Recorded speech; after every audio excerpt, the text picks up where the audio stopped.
Housing in the area is very much one thing or other. It's either fantastic 3-bedroom semis with lots of space, and there's a lot of wealth there.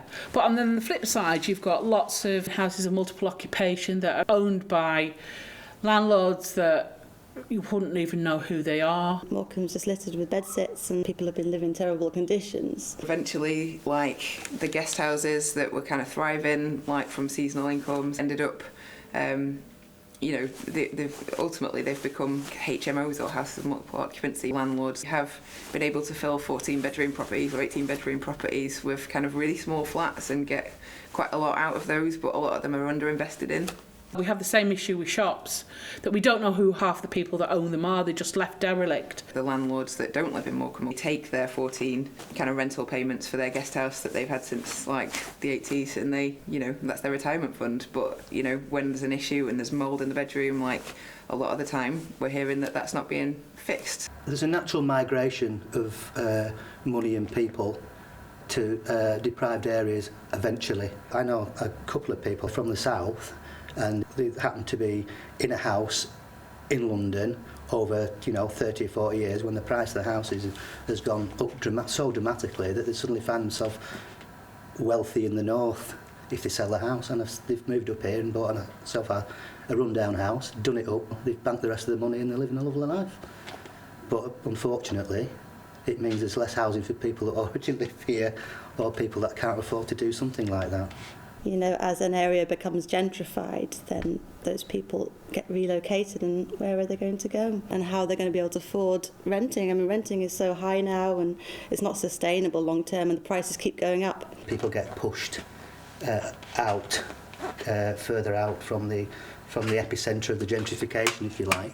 You see it in cities all over the world. You see cities in the third world where it's gentrified in the middle, and you see the rings of poverty go out until you've got shanty towns at the edges.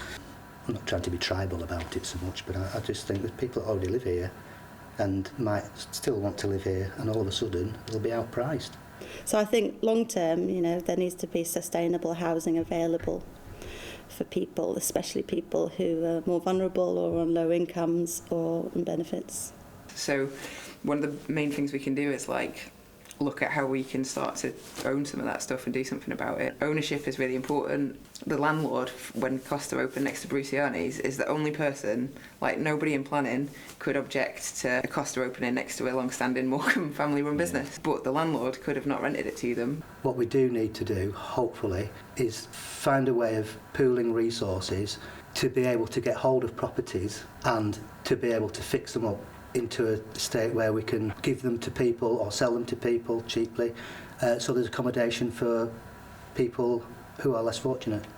The profits need to be reinvested into more housing rather than going straight out of Morecambe and into somebody's pocket in London somewhere on a balance sheet. It's not good for a community to lose the profits that way. So it's really important that we have secure, good value, well insulated homes for people to live in, because when they are warm and safe, they can think about other things. People collectively around the world are realising that the people that call the shots are the people that own things.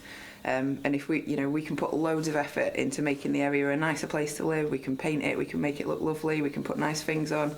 But if people don't own the house that they live in, then at some point they might not be able to afford to live there anymore.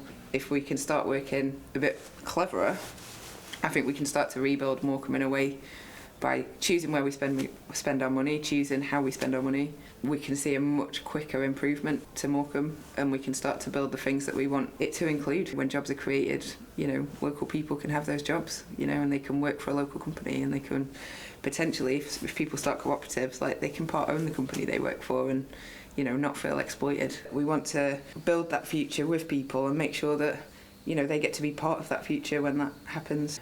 I really, really hope that through Morecambe Matters that other people get that they don't feel threatened by working together, and that people can start to see that we can achieve a lot more if we do that.